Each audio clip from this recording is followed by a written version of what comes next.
Hey, my name is Michael Griswold, and this video is entitled How to Get Your Ex to Call You Back When They're Ignoring You.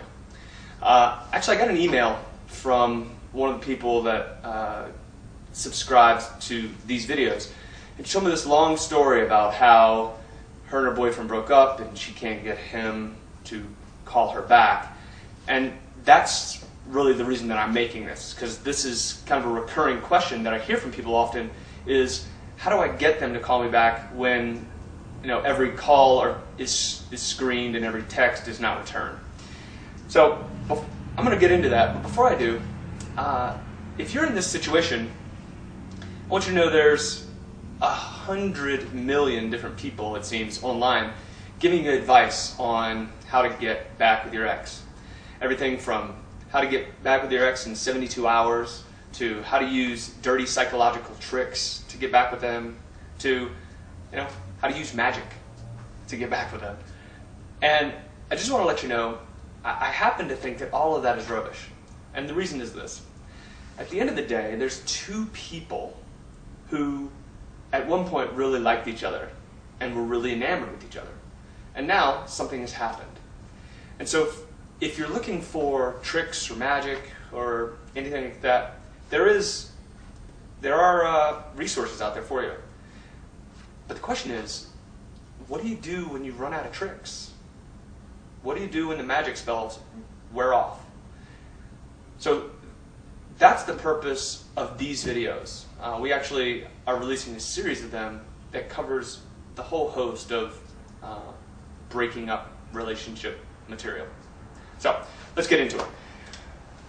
So here's the situation. You and your boyfriend or you and your girlfriend have broken up. You want to talk to them because you think, man, if I could just talk to them and get them to understand where I'm coming from, then we could be back and stronger than ever. You're right. However, the way you go about it is absolutely critical. Because if you do it wrong, you will make more damage than has already been done. Let's take an example.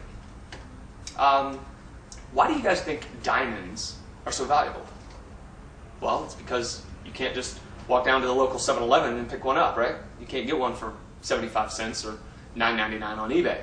The reason that diamonds are valuable is because they're scarce. Now you might be thinking, well, what are you talking about? That doesn't have anything to do with my situation. In fact, it does, and here's why. Because the fact is that we value, as people, things that are scarce, right? And that includes even intangible things like our time.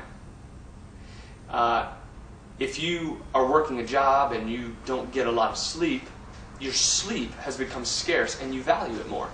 Okay? So, how do we apply this to the situation with the relationship that you're in? Here's what you do. If you and your boyfriend, or you and your girlfriend, or you and your wife, or you and your husband, whatever sort of relationship you've had that's just ended, the way to get to the point where you can talk to them honestly is to do what is completely counterintuitive, and that is to stop trying to talk to them. Because what you then do is you provide the opportunity for them to miss you. Does this make sense? Maybe you've been in a situation before where someone's really pressuring you to do something.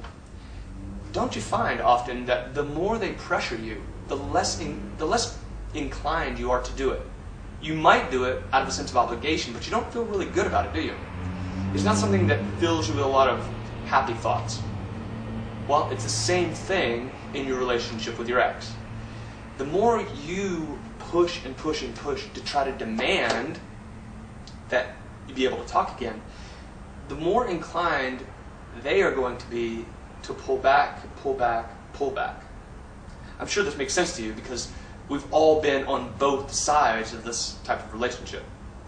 So you might be thinking now, okay, so your advice to me is I want to talk to my ex, so the way to do that is by not talking to them? Well, yes.